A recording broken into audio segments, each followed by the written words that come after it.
오늘 성경 말씀은 신약 성경 사도행전 14장입니다.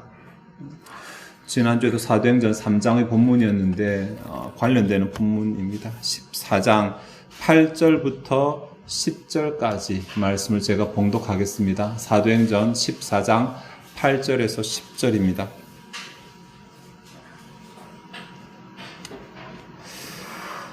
루스드라에 발을 쓰지 못하는 한 사람이 앉아 있는데 나면서 걷지 못하게 되어 걸어본 적이 없는 자라. 바울이 말하는 것을 듣거늘 바울이 주목하여 구원받을 만한 믿음이 그에게 있는 것을 보고 큰 소리로 이르되 내 발로 바로 일어서라 하니 그 사람이 일어나 걷는지라. 아멘. 이번 한 해 저희 교회는 하나님을 경험하는 한 해라는 목표를 가지고 지금 계속 진행하고 있습니다. 지난주는 부활주일이었기 때문에 이 부활이라고 하는 개념을 가지고 화제를 중심으로 생각을 해 보았습니다. 예수님의 부활은 우리의 능력이 된다라고 말씀을 드렸고, 우리가 부활하신 예수 그리스도의 이름으로 승리를 선포할 수 있다고 말씀을 드렸습니다. 오늘 본문은 바울이 1차 선교 여행을 하던 중에 루스드라에서 발을 쓰지 못하는 병자를 고친 사건입니다. 지난주도 그랬잖아요. 지난주는 성전 미문에 앉아있던 병자를 베드로와 요한이 고쳤던 그 뒷이야기였습니다. 그러니까 똑같이 이제 발을 쓰지 못하는 병자를 고친 사건인데, 지난주에 있었던 그 3장의 사건과 오늘 본문 14장의 사건은 아마 같은 방법으로 고쳤겠지만 강조점이 전혀 다릅니다. 지난주는 제가 잠깐 말씀드렸지만 오순절 이후에 부활하시고 오순절 이후에 처음 사역이기 때문에 상징적인 의미가 좀 많이 강했습니다. 그래서 부활하신 예수 그리스도의 이름을 굉장히 강조했다고 한다면 오늘 본문에서는 사실 예수 그리스도 이름 자체가 나오지 않습니다. 똑같은 상황에서 똑같은 방법으로 고쳤는데도 예수 그리스도 이름이 나오지 않고 그냥 일어서라라고 하는 명령만이 있는 본문입니다. 이것이 바울이 베드로와 다른 방법을 썼기 때문이 아니라 본문이 강조하는 바가 다르기 때문이다라고 생각해 볼 수 있습니다. 지난주에 말씀드렸는데 부활하신 예수에게로부터 나오는 믿음 위에서 하나님의 능력이 나타났다고 베드로가 말했거든요. 예수로 말미암아 난 믿음이 너희 보고 아는 바 이 사람을 온전케 하였느니라 라고 말했으니까 부활하신 예수님에게서 나온 그 믿음으로부터 하나님의 능력이 나왔습니다. 그것은 여전히 변함이 없습니다. 그런데 사도행전 3장에서 강조하는 것은 부활하신 예수님의 이름이라고 할 수 있고, 오늘 본문에서 강조하는 것은 그것으로부터 나온 믿음이라고 할 때 믿음의 부분을 강조한다고 할 수 있습니다. 그러니까 초점이 조금 다른 것입니다. 방법이 다른 것이 아니라, 그래서 오늘은 이 믿음이라는 관점에서 오늘 본문을 사실 그 하나님의 능력이 어떻게 나오냐, 어디서부터 나오느냐, 부활하신 예수님의 이름에서 나온다. 이것을 우리 지난주에 생각했다고 한다면 오늘은 그럼 우리가 그것을 믿는 믿음에 대해서 본문의 교훈을 좀 생각을 해 보고자 합니다. 본문은 이 병자 중심입니다. 그러니까 믿음이니까, 그죠? 사실 사도행전 3장에서는 믿음으로 말미암아 믿음 위에서 나왔다고 하지만 이 믿음이 베드로의 믿음을 말하는 것인지 병자의 믿음을 말하는 것인지 굉장히 희박하게 잘 선명하지 않습니다. 근데 오늘 본문은 그 부분을 좀 더 선명하게 말해주고 있고, 그것이 우리에게 직접적인 교훈이 된다고 할 수 있습니다. 병자의 관점에서 이 본문을 바라보게 되면 자신의 문제를 자신의 문제가 해결된 이야기라고 말할 수 있겠죠. 그러니까 병자의 문제가 해결되었는데 병자의 문제가 어느 정도였는지를 일부러 기자가 8절 한 절을 할애해서 기록하고 있습니다. 8절, 9절, 10절에 이 이야기가 나오고 뒤에는 이제 그 다음 이야기니까 일단 고친 이야기는 10절까지 나오는데 그 세 계절 가운데서 한 절을 병자의 문제가 어느 정도 심각한지를 설명하는 데 할애하고 있다는, 이것은 좀 상당한 분량이거든요. 이 병자의 문제는 두 가지 관점에서 볼 수 있는데, 하나는 그 문제의 길이죠. 양적인 정도를 가지고 볼 수 있고, 하나는 깊이, 질적인 정도를 가지고 볼 수 있는데 8절은 다 말하고 있습니다. 양적인 정도에 관해서는 나면서부터라고 말하고 있는데, 사실 원어로 보면 나면서가 아니라 어머니의 뱃속에서부터라고 그렇게 말합니다. 그러니까 아마 이 사람이 존재한 그 기간과 이 문제를 가지고 있었던 기간은 동일했던 것 같습니다. 거의 동일하겠죠. 한 번도 이 문제에서 벗어난 적이 없으니까. 그리고 질적인 면, 이 질적인 면의 정도에 있어서는 걸어본 적이 없는 이라고 표현을 하고 있으니까 문제의 강도에 있어서 한 번도 문제를 벗어난 적이 없으니까 아마 이 병자에게 있어서 이 문제는 뭐라고 표현해야 되겠습니까? 그냥 자기 존재의 일부고 삶 자체가 되겠죠. 벗어날 수 없는. 요즘은 이런 게 없죠. 예전에는 신분제도가 있었잖아요. 노비의 자녀로 태어나게 되면 그냥 날 때부터 노비로 살다가 노비로 죽는 그러한 시대가 있었지 않습니까? 그러니까 이것은 내가 어떻게 할 수 없는 문제라는 것입니다. 사실 사람들이 한 말이 우리가 고민하는, 우리가 생각하는 문제 가운데서 8할 정도는 고민 안 해도 되는 문제. 안 해도 되는 문제인데 우리가 마음이 조급해가지고 내가 스스로 잡고 있어서 고민하는 문제들이고 2할 정도는 고민해도 안 되는 문제. 어차피 고민해봐도 답이 없는 문제라고 이렇게 말합니다. 그러니까 사실 우리가 삶 가운데 고민하는 문제 상당수는 우리의 삶을 어떻게 변화시킬 수 없는 그런 문제라고 이렇게 말을 하는데 여기 본문 가운데서는 이런 우리가 어떻게 고민하면 해결할 수 있는 문제라든지 고민할 필요가 없는 이런 문제를 말하는 것이 아니라 해도 안 되는 문제. 답 없는 문제를 이 병자가 가지고 있었는데 이 문제를 해결했다. 답이 없는 문제인데 답을 얻었다. 지금 이 이야기를 하고 있는 것이죠. 병자 입장에서 본다면 사실 하나님 입장에서 본다면 변치 않는 하나님의 능력이고 사역자 입장에서 본다면 그 이름을 사용할 때 하나님이 역사하신다 이런 것이 있지만 나은 사람 입장에서 본다면 해결할 수 없는 문제를 나는 한 번도 해결해 본 적도 없고 맛도 보지 못했던 그 문제를 해결받은 이야기라고 이렇게 말할 수 있는 것입니다. 그런데 우리 생각에 이거 믿음에 관한 이야기니까 해결할 수 없는 문제를 만났을 때 불신자는 몰라도 신자들은 우리 이 문제에도 하나님은 답이 있다라는 생각 정도는 있어야 되잖아요. 근데 막상 이것이 남의 문제일 때 내가 권면하는 입장에서는 기도하면 된다고 말 잘하는데 막상 내 문제가 되었을 때는 기도가 잘 안 나온다는 것이죠. 이건 안 되겠지. 이건 안 될 거야 라는 선입관이 내 마음을 잡아서 내 신앙도 이렇게 화려하지 못하게 만드는 것입니다. 성경에서 좀 본문을 벗어나는 이야기지만 엘리사 때에 아람이 사마리아를 쳐들어온 적이 있었습니다. 사마리아를 포위해서 사마리아 성 안에 사람들이 굶주림이 너무 극에 달했습니다. 그래서 심지어 자녀들을 잡아먹는 이야기가 나오게 됩니다. 열왕기 6장에 나오거든요. 그런데 그 엘리사가 하나님의 말씀을 가지고 가서 내일 이맘때가 되면 이 문제가 해결될 것이다 라고 하나님의 말씀을 선포했을 때 성경의 수많은 캐릭터 가운데 그 왕이 의지하는 신하 이야기가 나오잖아요. 왕이 의지하는 신하가 이렇게 말합니다. 7장 2절에 보면 그때 왕이 그의 손을 의지하는 자 곧 한 장관이 하나님의 사람에게 대답하여 이르되 여호와께서 하늘에 창을 내신들 어찌 이런 일이 있으리요? 라고 말합니다. 그냥 안 될 것 같다고 말하든지 하나님이 하셔도 이 일은 안 된다고 말한 것입니다. 그냥 안 된다고 말하면 자기 가치관인데 하나님 이름을 들먹이는 순간 신앙이 되죠. 신앙관이 됩니다. 그 신앙관에 하나님도 이 일은 하실 수 없다. 차라리 하나님은 하실 수 있는데 왜 우리에게 안 해주시냐고 말하든지 왜 그 입에 그 마음에 하나님도 하실 수 없다는 불신앙을 드러내는가라는 것입니다. 그 불신앙에 엘리사가 답을 하는 것이 하반절에 나오는데 네가 네 눈으로 보리라 그러나 그것을 먹지는 못하리라 라고 말합니다. 결국은 누리지 못한다는 것입니다. 하나님도 하실 수 없다. 그러니까 이것이 고난이 없었으면 이런 고백이 안 나왔을 수 있습니다. 평상시에는 하나님 하실 수 있다고 고백했을 수 있는데 막상 그것이 자신의 문제가 되고 자신의 머리로 계산이 되다 보니까 자신의 계산 앞에 신앙이 꼬리를 내리게 된 것입니다. 그 안에서. 그러니까 이 문제를 해결 못해. 누가 와도 안 돼. 어떤 일이 있어도 안 돼. 절망이야. 절대 절망이야. 라고 마음 가운데 그냥 믿게 되어버린 것입니다. 믿게 되어. 실제로 그 문제는 절대 절망 아니고 답이 있었잖아요. 근데 내 마음 가운데 불신앙을 신앙하게 된 것입니다. 이것이 문제입니다.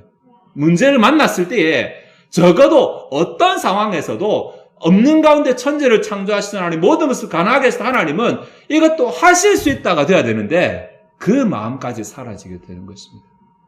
그런 사람은 하나님을 누리지 못해, 하나님의 능력을 누리지 못하게 됩니다. 근데 우리가 이런 신앙을 가지고 있잖아요. 우리가 신앙이 좋을 때는 우리도 막 말 잘합니다. 말 잘하고 다른 사람도 겉면 잘합니다. 그러나 진짜 신앙은 비가 내리고 바람이 불고 창수가 나 부딪힐 때 그때 내가 여전히 남아있느냐 무너지는 이거잖아요. 날 좋을 때가 아니라 내가 고난 가운데 고통 가운데 심지어 와 이거 정말 빛이 보이는데 아무것도 답이 없다고 그때도 여전히 내 신앙이 한결같은가 이것을 가지고 따지셔야죠. 오늘 본문 가운데 이 병자는 열왕기 7장에서 말하는 것보다도 더 범위가 넓고 이 문제만큼 어떻게 보면 이 문제만큼은 아무도 해결해 줄 수 없다. 근데 그 병자의 가치관뿐만 아니라 그 당시 사람들의 가치관도 본문에는 나오는데 11절에 보면 이 바로 바울과 바나바를 신들이 반열에 넣어버려 신이라고 바로 부르잖아요. 그러니까 이 영역은 오직 신만이 행할 수 있는 능력. 이 말은 답이 없다라는 말입니다. 이 세상에서는 이 문제를 해결할 답이 없다. 근데 이것을 행한 것을 보니까 기적이다라고 말하고 사람을 바로 신이라고 바꿀 정도로 진짜 문제죠. 아까 제가 말한 그 분류대로 한다면 답이 없는 문제, 해봤자 해결될 수 없는 문제라고 그렇게 말할 수 있습니다. 자, 그런데 이 답이 없는 이 문제를 어떻게 해결했는가? 어떻게 본문의 병자가 해결했는가라는 것이죠. 이 본문이 그곳에 관심을 가지고 있다. 9절과 10절에서 이 문제를 다루는데 아까도 제가 말씀드렸지만 이 본문에서는 예수님의 이름이 등장하지 않습니다. 이것이 해석에 있어서 굉장히 많이 난해한 부분입니다. 그래서 이제 신약 성경 필사본들 가운데 일부는 의도적으로 본문에 예수님의 이름으로 일어나라, 바로 일어서라라고 예수님을 삽입하기도 했습니다. 근데 삽입한 것은 후대의 본문이니까 원래부터 없었던 것으로 보는데 왜 이제 이 본문에는 나오지 않는가라고 하는 것을 설명하는 시도들이 있었습니다. 일부 학자들의 주장, 가만히 보면 14장 전체에 예수님의 이름이 나오지 않습니다. 그래서 14장에 유대인들의 반대가 굉장히 심했기 때문에 바울이 그것을 의식해서 일부러 예수님의 이름을 쓰지 않았다라고 이렇게 해석하는 사람도 있습니다. 그러나 14장이 생뚱맞게 뚝 떨어져 나온 장이 아니라 13장과 14장이 바울의 1차 선교 전체를 이제 담고 있는데 1차 선교 전체의 가운데서 13장에 보시면 바울이 아주 장황하게 예수님을 설명합니다. 부활하신 예수님에 대해서 장황하게 설명하는 것이 나오고 있기 때문에 이것은 아무래도 좀 설득력이 떨어진다라고 말할 수 있습니다. 대신에 제가 초반에 말씀드렸던 것처럼 의도로 이것을 이해를 할 수 있습니다.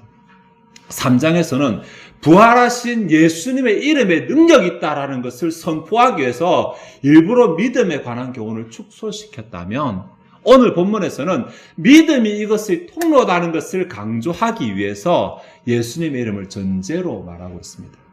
흐르지 않는 것은 아닙니다. 그러한 암시들이 몇 곳에 나와 있는데 바울이 먼저 말한 부분입니다. 바울이 9절에 보면 바울이 말하는 것을 들었다고 말하는데 바울이 말하는 것이 앞에 3절에 한번 보시면 3절 문맥에 바울이 주를 힘입어 담대히 말했다라고 나오죠. 그죠? 그러니까 모르게 몰라도 앞에도 그렇게 했지만 이곳에서도 바울은 주를 힘입어 담대히 지금 말하고 있을 것입니다. 루스드라에서도 주를 힘입어 담대히 말했다. 주를 의지해서 그러니까 주님을 통하여 예수로 말미암아 난 믿음이라고 말할 때 바울은 여전히 그 주님을 의지하고 주님을 통한 그 맥락 가운데 서 있습니다. 또 다른 하나의 힌트가 바울이 주목하여 구원 얻을 만한 믿음이 그에게 있는 것을 보았다. 주목하여라고 하는 이 단어가 13장 바울이 13장에서 1차 선교행 가운데서 9절에 보시면 바울이라 하는 사울이 성령이 충만하여 그를 주목하고 라고 하는 곳에서 또 상호 본문을 찾을 수 있습니다. 그러니까 바울이 자기가 지혜가 있어서 그 사람에게 믿음이 있는지 없는지를 어떻게 판단하겠습니까? 성령이 충만한 가운데서 그 사람의 영적인 상태를 분별할 수 있었던 것입니다. 그러니 여기 이곳에서는 분명히 바울이 예수님의 이름으로 예수의 의지해서 복음을 전하고 있고 성령이 충만해서 그 모든 상황을 인지하고 있음에도 불구하고 일부러 그러한 내용들을 축소를 하고 있다는 것입니다. 일부러. 왜? 믿음을 강조하고 싶어서. 자, 그렇게 한다면 오늘 본문의 이 표적, 그러니까 나타나는 이 기록, 드러나는 기록 가운데서 본문이 의도하는 바가 믿음이라는 것을 하는데, 왜 믿음을 이렇게 강조하는가? 믿음이 무슨 능력에 있어서 강조하는가라고 했을 때는 또 다른 상호 본문을 좀 찾아야 됩니다. 요한복음을 찾아야 되는데, 예수님께서 요한복음 14장 14절에서 이렇게 말씀하십니다. 내 이름으로 무엇이든지 내게 구하면 내가 행하리라. 라고 하는 것입니다. 그러니까, 예수님 이름으로 구하는 것, 예수님으로 구하면 예수님께서 행하신다. 이거 하나 생각해 보시고, 16장에 또 다른 하나의 교훈이 있는데 16장 23절에 내가 진실로 내게 이르노니 내가 무엇이든지 아버지께 구하는 것을 내 이름으로 주시리라. 예, 여기에 내 이름이 굉장히 강조되어 있죠. 내 이름으로 구하면 내가 시행한다. 아버지께서 내 이름으로 주신다라는 강조되어 있는데 오늘 본문은 그 이름이 아니라 그 이름을 나타나는 능력, 믿음과 관련된 능력이기 때문에 이것을 좀 바꾸어 보겠습니다. 14장 14절에 내 이름으로 구하면 이것이 아니라 그 다음에 내가 시행하리라. 그러니까 믿음이라고 할 때는 내가 그 이름으로 기도하면, 그 이름으로 요청하면 주님께서 시행하신다 라고 하는 이 사실까지를 믿는 것이 믿음인 것입니다. 우리가 기도할 때 그냥 예수님의 이름으로 기도하면 이것이 아니라 내가 이 이름으로 기도했을 때 예수님께서 이대로 시행하신다 라고 하는 그 믿음 안에서 예수님의 이름을 사용하는 것입니다. 이것이 정석입니다. 내가 그 이름으로 기도할 때 아버지께서, 하나님께서 그 이름 때문에 내게 주신다 라고 하는 이 믿음으로 그 이름을 쓰는 것입니다. 그런데 이미 바울이나 본문에서는 예수님의 이름이 부각되지는 않지만 이 믿음은 그대로 가지고 있는 것입니다. 바울도 역시 동일한 믿음 가운데서 일하고 있고 특히 병자가 그 믿음을 가지고 있었던 것입니다. 그 부분이 9절에서 이제 나오는데 9절에서 병자가 가지고 있는 믿음이 두 가지 특징이 나오거든요. 하나씩 생각해 보면 먼저 상반절에 바울이 말하는 것을 듣거늘 이라고 하는 부분입니다. 네, 흔히 많이 나오는 부분이죠. 들었다라는 믿음은 들음에서 나면 들음은 그리스도의 말씀으로 말미암다고 로마서에서 말하는데 바울이 전하는 것을 들었다라는 것인데 바울이 말하는 것은 7절에 보았을 때 그것은 복음입니다. 복음. 이 복음이라고 했을 때 부활하신 예수님에 관해서 증거하는 13장에서 것처럼 부활하신 예수님을 증거하는 것이고 그 증거하는 것을 들었습니다. 자, 그런데 이 부분이 한글 성경에는 바울이 말하는 것을 듣거늘이라고 되어 있잖아요. 조금 더 문법적인 기술이 들어가야 됩니다. 말하는 것은이 말하고 있는 것은이라고 말해요. 말하고. 그러니까 왜 제가 말하냐면 좀 지속적인 시간이 반영되어 있어야 됩니다. 말하고 있는 것을 이 병자가 들었습니다. 일부 사본에는 듣거늘 이것도 또 시간을 써서 미완료를 그려서 계속 듣고 있었다라고 그렇게 기록을 하고 있어요. 그러니까 이 말은 그냥 바울이 전하는 복음을 들었다. 이 사실이 아니라 바울이 전하고 있는 복음을 계속해서 들었다라고 하는 것입니다. 지속성이 조금 더 강조돼야 돼요. 말씀을 지속적으로 들었다. 이것이 강조됩니다. 얼마만큼 들었는지, 얼마나 오래 들었는지는 본문에 나오지 않습니다. 바울이 한 번 가서 전한 것을 들은 것인지, 바울이 날마다 전한 것을 들은 것인지 모르겠지만, 그래도 바울이 전하고 있는 중에는 들었습니다. 계속해서 들었습니다. 더군다나 듣다라는 이 단어가 좀 굳이 번역하면 좀 집중해서 주목했다라고 볼 수 있는데 굉장히 주목해서 바울이 전하는 것을 좀 집중적으로 들었습니다. 이런 뉘앙스들이 좀 반영이 돼야 됩니다. 단순히 복음을 전해 들었다가 아니라 굉장히 바울이 전하는 것을 뭐라고 해야 됩니까? 아주 집중해서 듣고 있으니까 그것이 바울의 눈에 띌 정도였습니다. 아, 저 사람 정말 집중해서 듣고 있구나. 그래서 바울이 주목하여라고 할 때 바울이 그 사람이 자기를 집중해서 듣고 있는 것을 바울이 보았다는 얘기입니다. 그러니까 아마 아주 눈에 띄게 드러나게 하나님의 말씀에 집중하고 있는 그런 자세가 보입니다. 단순하게 성경 한 구절 들었다고 능력이 아니라 이 태도에 있는 것입니다. 태도에. 어느 정도인지는 모르겠지만 적어도 그 마음 가운데 믿음이 생길 정도 아닙니까? 믿음이 생깁니다. 결국 믿음이 있었잖아요. 그죠? 구원받을 만한 믿음이 그 안에 있다는 것을 바울이 보았으니까. 하나님의 말씀에 집중하고 하나님의 말씀을 지속적으로 듣는데 믿음이 생길 때까지 하나님의 말씀을 지속적으로 들었다는 얘기잖아요. 하반절에 보면 하반절에 구원받을 만한 믿음이 그에게 있는 것을 바울이 보았는데 이 부분을 좀 뉘앙스를 살려서 문법적인 뉘앙스를 살려서 번역해보면 이렇습니다. 그리고 바울은 구원받는다는 믿음을 그가 가지고 있음을 보았다. 자, 일단 먼저 있음을 이 단어 대신에 가진다라는 단어, 영어로 have, echo라는 단어인데, 그러니까 그 이전에 없었어요. 그 이전에 없었는데 이제 바울을 집중하고 그 말씀을 집중해서 계속해서 듣는 가운데 그 마음에 어떤 믿음을 가지게 된 것입니다. 믿음을 가지게 된 것입니다. 여러분, 믿음을 있잖아요. 내가 믿는다 한다고 생겨나는 것이 아닙니다. 받아야 되고 가지게 되는 것이거든요. 하나님의 말씀을 듣는 가운데 하나님의 말씀에 내가 설득되어서 그것이 믿어지게 되는 것입니다. 그런데 무엇이 믿어졌냐고 했을 때 한글 성경에는 구원받을 만한 믿음이라고 말했는데 원래 원어에는 뭐뭐 할 만한이라는 비교 의미가 들어있잖아요. 그런 단어가 없습니다. 그냥 구원한다의 수동태형이 부정사로 어렵죠. 그죠? 여러분 모르셔도 됩니다. 구원받음의 믿음, 그냥 우리말로 바꾸면 구원받는다는 믿음입니다. 그 안에 어떤 믿음이 있다는 걸 보았냐면 구원받는다는 믿음이 그 안에 있다는 것을 보았다는 것입니다. 그러니까 진짜 믿는 거죠. 나는 구원받는다고 믿으니까. 예. 나는 구원받을 것 같다라든지 구원받을 수 있다는 것이 아니라 나는 구원받는다는 믿음이 그 안에 있다는 것입니다. 이것은 기대가 아닙니다. 주여, 우리가 기도할 때 주여 믿습니다 할 때 대부분의 사람들은 주여 그렇게 해주시기를 바랍니다라는 기대의 표현을 믿습니다라고 합니다.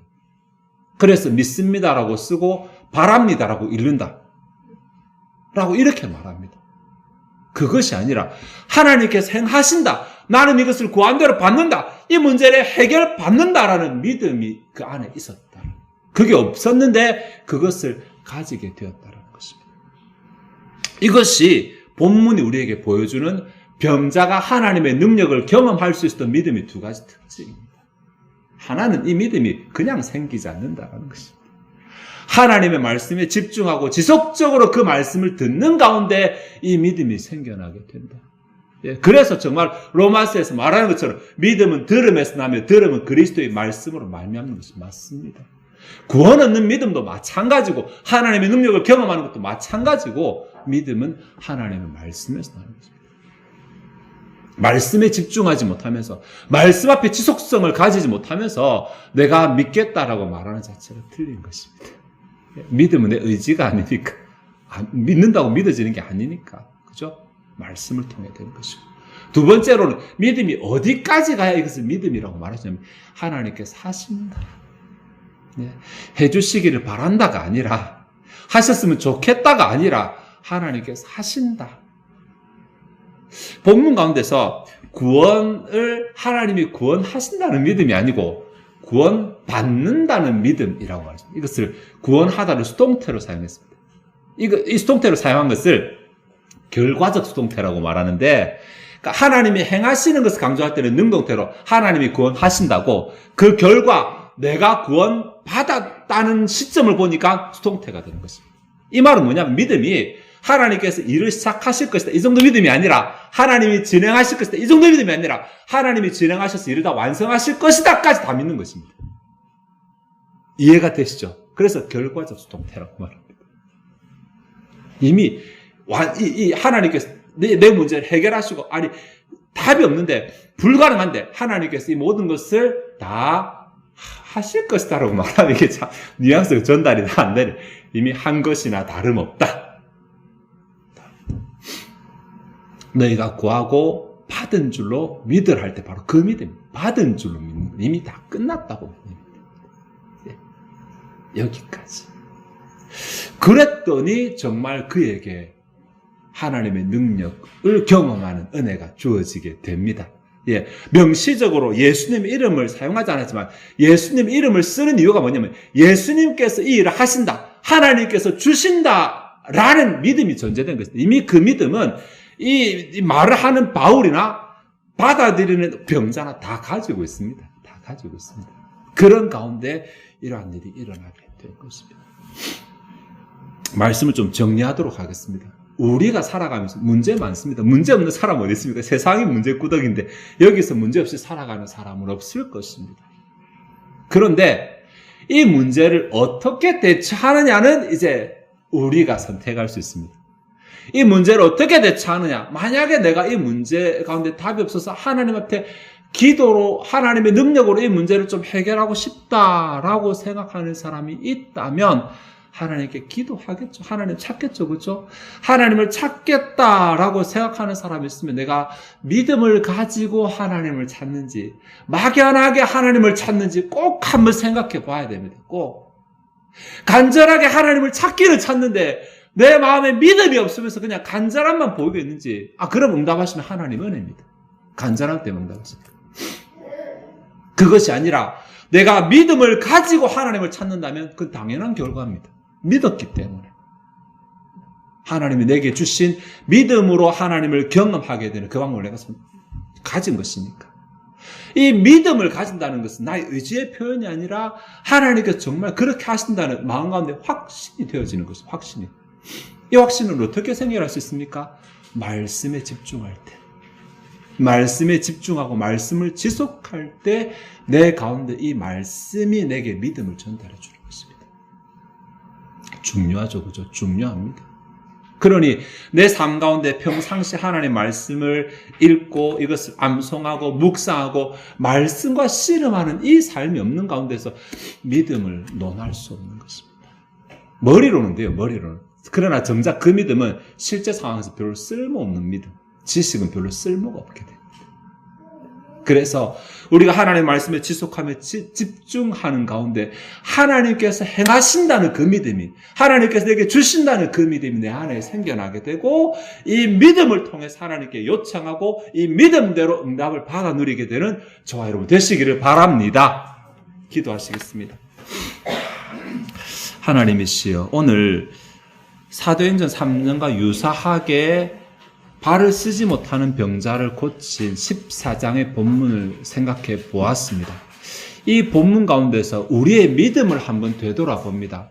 하나님, 아직 내게 비가 내리고 바람이 불어 창수가 내리는 그 상황이 아니기 때문에 내 믿음의 실체가 드러나지 않았을 수 있습니다. 정작 진짜 내 믿음은 문제 가운데, 내 힘으로 어떻게 할 수 없는 문제 가운데 드러나게 될 것입니다. 그때 내가 여전히 하나님을 바라보고 있는지, 여전히 하나님을 신뢰하고 있는지, 여전히 하나님을 기대하고 있는지 내 모습을 생각해 보게 도와주시옵소서. 하나님이시여, 믿음이라고 하는 것이 하나님의 말씀에서부터 난다는 것을 다시 한번 본문이 증명해주고 있습니다. 주의 말씀, 주의 복음을 집중하고 지속적으로 듣는 가운데 그의 마음 가운데 하나님께서 나를 구원하신다는 믿음이 생겨나게 되었고 그 믿음대로 하나님께서 그에게 역사해 주셨음을 보게 됩니다. 하나님, 우리에게 이러한 믿음이 있는지 살펴보게 하옵소서. 세상은 어차피 알 수도 없고 가질 수도 없고 오직 신자만이 가지고 누릴 수 있는 이 믿음의 열쇠를 내가 가지고 살아가는지 혹은 지식으로 가지고 있다고 착각하고 있는지 점검하게 하시고 그 믿음을 실제로 내가 소유하고 그 믿음으로 구한바대로 아버지께서 주시는 그 은혜를 우리가 누리게 도와주시옵소서. 문제는 진짜 문제가 아니라 믿음이 없는 것이 진짜 문제라는 사실을 알게 하옵소서. 우리가 믿음을 가지게 하시고 그 믿음으로 하나님의 능력을 경험하는, 그 믿음으로 예수님 이름으로 구한 것대로 받아 누리는 주의 백성들 다 되게 하시기를 원하나이다. 이 시간 우리가 주님 앞에 준비된 예물을 드리고자 합니다. 우리의 마음이 즐거이 하나님을 헌신하게 하옵소서. 감사드리며 예수 그리스도 이름으로 기도하옵나이다. 아멘.